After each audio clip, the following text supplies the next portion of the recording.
அந்த ஊர்ல வெயில் காலங்கிறதுனால வெயில் ரொம்ப அதிகமா இருந்துச்சு. ஹால்ல காந்தம்மாவும் ஆண்டாலும் உக்காந்துக்கிட்டு அனல்ல கஷ்டப்பட்டுக்கிட்டு வேர்வைய தொடச்சுக்கிட்டு இருந்தாங்க.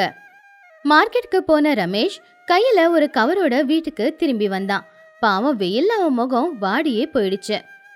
ஐயோ, என்ன வெயில் இது! இந்த சூரியன் நெருப்பு அள்ளி கொட்டிக்கிட்டு இருக்கான். மார்க்கெட்டுக்கு போயிட்டு வர்றதுக்குள்ள என்னோட உடம்பு பாதியா குறைஞ்சிடுச்சு. ஏற்கனவே நான் ஒல்லியா தான் இருக்கேன். இந்த வெயில்ல இன்னும் ஒல்லியாயிடுவேன் போல.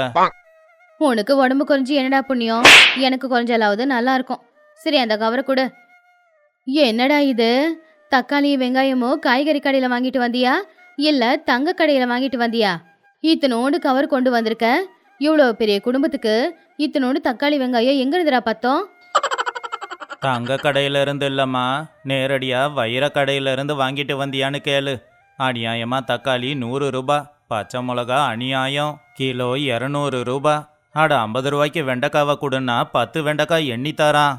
அதனால தான் எல்லாத்தையும் சேர்த்து கணக்கு பண்ணி வாங்கிட்டு வந்தேன். அடக்கடவுளே, இந்த கவர்ல இருக்கிற காய்கறி எல்லாம் நான் சாப்பிடும் போது என் வாய்க்கே பத்தாதே. இந்த மனுஷனை நம்பிக்கிட்டு இருந்தா இந்த வெயில் காலம் முடியும் போது நானும் மெலிஞ்சு போய் இவரை மாதிரியே இருப்பேன். ஆஹா, இவரை நம்பிக்கிட்டு இருந்தா புண்ணியமே கிடையாது. நான் மட்டும் மெலிஞ்சிட்டேனா அப்புறம் என்னை பார்த்து யாரு பயப்படுவாங்க? ஏங்க, இத்தனோண்டு காய்கறி எனக்கு பத்துமா? நீங்க அநியாயத்துக்கு வாங்கிட்டு வந்திருக்கீங்களே. நான் செய்யற சாம்பார்ல இந்த வெண்டைக்காயை தூக்கி போட்டா அது உப்பு போடும்போது கரைஞ்சே போயிடும். அப்புறம் எதை வச்சு சாப்பிட்டு என் உடம்புல பலத்தை ஏத்த? வாய மூடு. உனக்கு பத்திர மாதிரி காய்கறி வாங்கிட்டு வரணும்னா என் வீட்டுக்காருக்கு வர மொத்த பென்ஷன் பணமும் அதுக்கே செலவா போயிடும். நாளைக்குல இருந்து வீட்டுல வெறும் துவையல் தான். உனக்கு அதையும் தாண்டி பசிச்சதுன்னா போய் அந்த கொள்ளா தண்ணியை குடிச்சிட்டு போத்திக்கிட்டு பார்த்துக்கோ. இந்த மாசமே இப்படி இருக்குன்னா அடுத்த மாசம் கல்யாண சீசன் ஆச்சே. கல்யாணத்துக்கு போறதுக்கு நிறைய பட்டுப்புடவை வாங்கணும். அந்த பக்கத்து வீட்டு சுப்பலட்சுமி வேற நிறைய பட்டுப்புடவை வாங்கி வச்சுட்டா. நான் மட்டும் அதை வாங்கல, சுத்தமா நல்லாவே இருக்காது. இதுக்கு ஏதாச்சும் பணத்தை மிச்ச பிடிக்கிற ஐடியா பார்க்கணும். ஏன் காந்தம்மா, அந்த பக்கத்து வீட்டு ரங்கையா அவர் மொட்டை மாடியில் காய்கறி எல்லாம் வளர்க்குறாராமே. நேற்று தான் நான் பிரசிடெண்ட்டை பார்த்தப்போ என்கிட்ட சொன்னாரு. நம்ம மொட்டை மாடியும் காலியாக தானே இருக்கு. உடஞ்சி போன பக்கெட்டு கவருன்னு நிறைய இருக்கு. பேசாம நாமளும் நம்ம மொட்டை மாடியில் காய்கறி தோட்டம் போட்டா என்ன? ஆஹா, இது நல்ல ஐடியா தான் மாமா. அப்படி மட்டும் பண்ணா ஒரு நாளைக்கு நான் 10 கிலோ கத்திரிக்காய் சமைச்சு சாப்பிடலாம். அந்த எண்ணெய் கத்திரிக்காய் குழம்பு கனவுல வந்து வந்து போகுது. காந்தம்மா யோசிச்சு பார்த்துட்டு சந்தோஷமா இப்படி சொன்னாங்க. ஆமால, இலவசமா காய்கறி கிடைக்கும். அது மட்டும் இல்ல, வீட்டுல பயன்படுத்தினது போக மிச்சத்தை காசுக்கு விற்கலாம். 1 கிலோ காய்கறிய 100 ரூபாய்க்கு வித்தா அந்த பணம் எல்லாம் என்கிட்ட தானே வரும். டேய் ரமேஷ், நாளைக்கே நம்ம ஊர் ஆத்தங்கரைக்கு போய் கொஞ்சம் மண்ணு, கொஞ்சம் பிளாஸ்டிக் டப்பு எல்லாத்தையும் கொண்டு வந்துரு. நம்ம மாடி தோட்டம் வளர்க்க போறோம். இந்த வெயில் காலத்துல நான் யாரு, என் கெத்து என்ன அப்படின்னு எல்லாருக்குமே நான் காட்ட போறேன். சில நாட்களுக்கு அப்புறமா ஒரு நாள் மதிய நேரம் ஆண்டாலும் காந்தம்மாவும் மொட்டை மாடியில கொடைய பிடிச்சுக்கிட்டு நின்றுகிட்டு இருக்கும்போது பாவம் ரமேஷும் சுப்பையாவும் மட்டும் கீழே இருந்து மண்மூட்டை, பூத்தொட்டி எல்லாத்தையுமே மாடிக்கு கொண்டு வந்துகிட்டு இருந்தாங்க. ஐயோ, என் கை கால் எல்லாம் வலிக்குது. இடுப்பெலும்பே உடஞ்சி போயிட்டா மாதிரி இருக்கு. நான் ஏதோ ரிட்டையர் ஆனதுக்கப்புறம் கால் மேலே கால் போட்டுக்கிட்டு பேப்பர் படிச்சுக்கிட்டே காஃபி குடிக்கலான்னு பார்த்தேன். ஆனால் இந்த 2 ராட்சசிங்களும் என்னை மண்மூட்டையை சுமக்க வைக்கிறாங்க. எல்லாத்துக்கும் நான் தான் காரணம். நான் தான் இந்த மாடி தோட்ட ஐடியாவை சொல்லி தொலைச்சேன். ஏம்மா, நாங்கள் 2 பேரும் கீழே இருந்து எல்லாத்தையும் கொண்டு வரோமே. நீங்கள் 2 பேரும் இந்த தொட்டியில் மண்ணை போட்டாவது நிரப்பலாம்ல. ஓரமாக கொடை பிடிச்சிக்கிட்டு நின்று என்ன பண்ணுறீங்க? டேய் வீணா போனவன, நாங்க சூப்பர்வைசிங் பண்ணிக்கிட்டு இருக்கோம்டா. இந்த வெயில்ல நாங்க மட்டும் கொடை இல்லாம நின்றுக்கிட்டு இருந்தோம்னா அப்புறம் வத்தல் மாதிரி காஞ்சி தீஞ்சி போயிடுவோம். அதுக்கு தான் நாங்க எந்த வேலையும் செய்யல. பேசாம நீயே அந்த மண்ணை அந்த தொட்டியில போட்டுடு. அத்தை சூப்பரா தான் பிளான் போட்டிருக்காங்க. அவங்க கஷ்டப்பட்டு வேலை செய்யும் போது இப்படி கொடைய பிடிச்சிக்கிட்டு நாம நின்றுக்கிட்டு இருந்தா மகாராணி மாதிரி ஒரு ஃபீலிங் வருது. எப்படியும் இன்னொரு கொஞ்ச நாள்ல ஃப்ரீயா தக்காளி, வெண்டைக்காய், கத்திரிக்காய், பச்சை மிளகாய் எல்லாம் கிடைக்கும். நான் நிறைய சமைச்சு சாப்பிடலாம். அப்பதான் ஸ்வாதி மொட்டை மாடிக்கு வந்து போன்ல ஃப்ரண்ட் கேமரா ஆன் பண்ணி ரீல்ஸ் எடுத்துக்கிட்டு இருந்தா. Hi friends, welcome to Swathi vlog. எல்லாரும் எப்படி இருக்கீங்க? இங்க பாத்தீங்களா, நாங்க மொட்டை மாடியில விவசாயம் செய்ய போறோம். எங்க அண்ணனும் அப்பாவும் கஷ்டப்பட்டு உழைக்கும் போது அங்க பாத்தீங்களா எங்க அண்ணியும் அம்மாவும் எப்படி கொடை பிடிச்சு நின்னுக்கிட்டு இருக்காங்கன்னு. #Summer farming #hard work.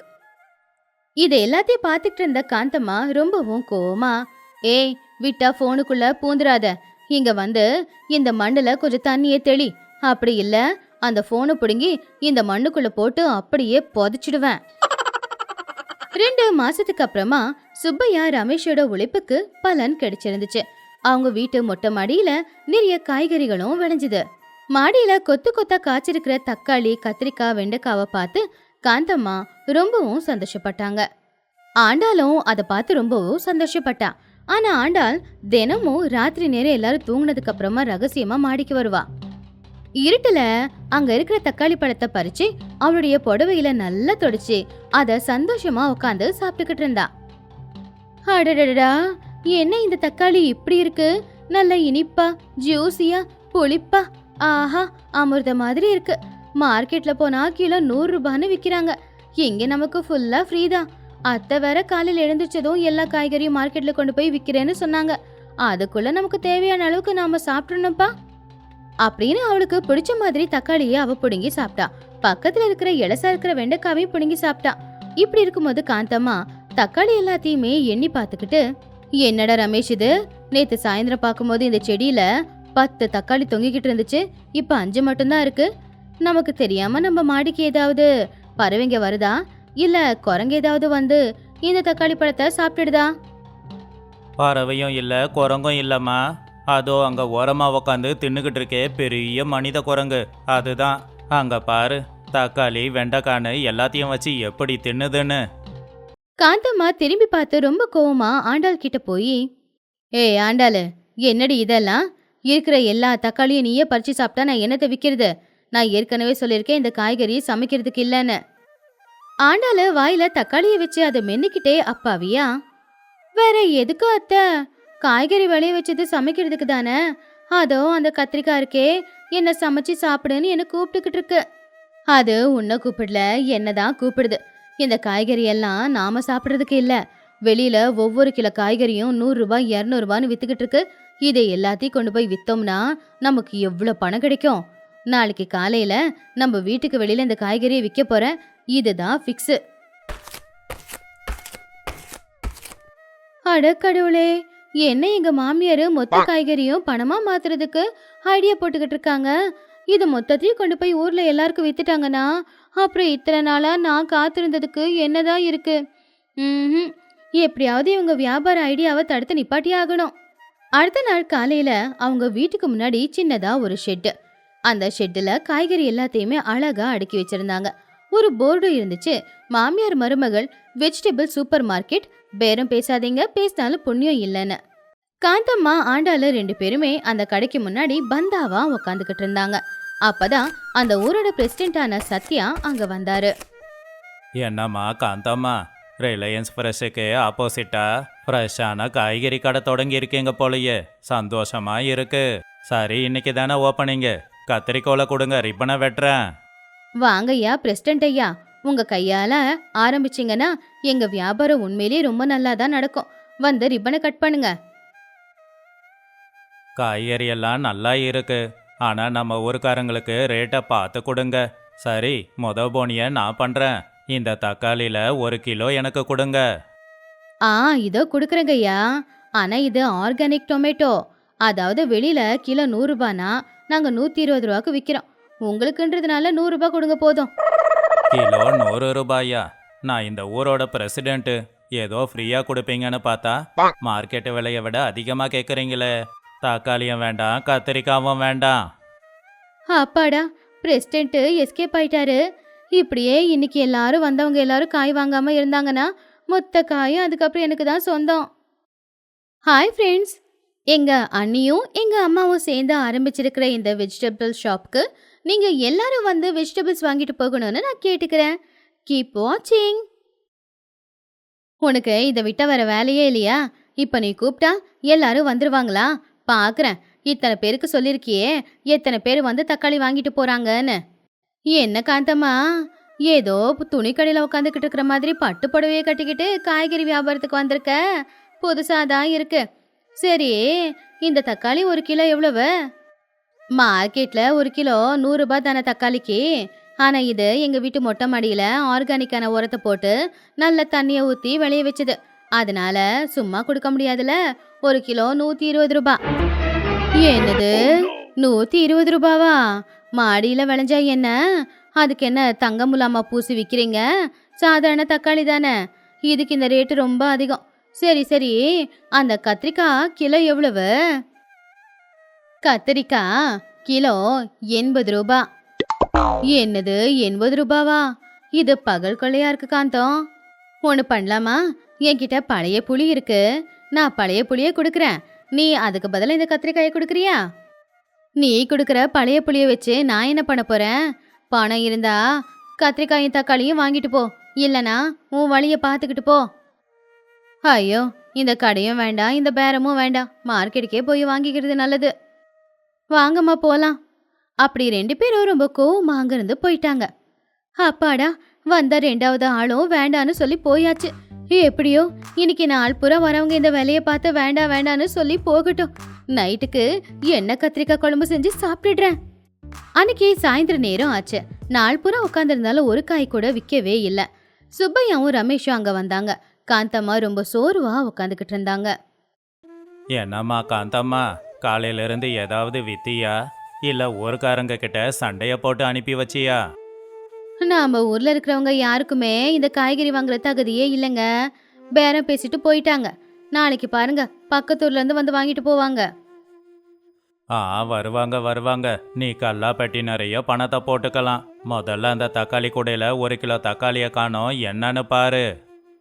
ஏண்டி ஆண்டாளு, இந்த கத்திரிக்காய் கூடையில கத்திரிக்காய் போரா இருந்துச்சு, இப்போ ஏதோ 1 கிலோ குறையிற மாதிரி இருக்கு. யாருக்காவது எனக்கு தெரியாம வித்துட்டியா? விக்கல அத்தை. ரொம்ப நேரமா இங்க உட்காந்துக்கிட்டு இருந்தேனா, கொஞ்சம் பசி எடுத்துச்சா, அதான் ஒரு 1 கிலோ கத்திரிக்காய் எடுத்து பச்சையா சாப்பிட்டுட்டேன். மொத்தமும் சாப்பிடல, 1/4 கிலோ மிச்சம் வச்சிருக்கேன், ராத்திரிக்கு குழம்பு வச்சு சாப்பிடலான்னு. ஐயோ கடவுளே, பச்சையா தக்காளிய சாப்பிடலாம், வெண்டைக்காயை சாப்பிடலாம். இந்த பொண்ணு என்ன கத்திரிக்காயை கடிச்சு சாப்பிட்ருக்கா? அப்ப என் பட்டு புடவை கனவெல்லாம் அவ்வளவுதானா? அம்மா, முதல்ல நான் சொல்ற கணக்கை கேளு.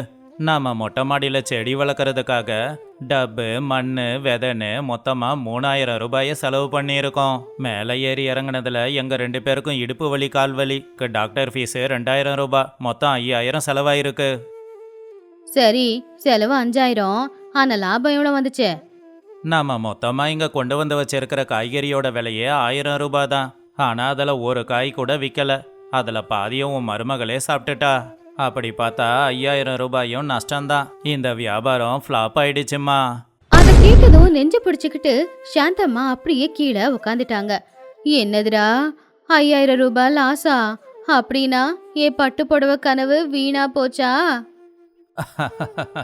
நல்லா இருக்கு காந்தம்மா, 5000 செலவு பண்ணி மாடி தோட்டத்தை வளர்த்த, அதில் பாதி காய்கறியை உன் மருமகளே சாப்பிட்டுட்டா.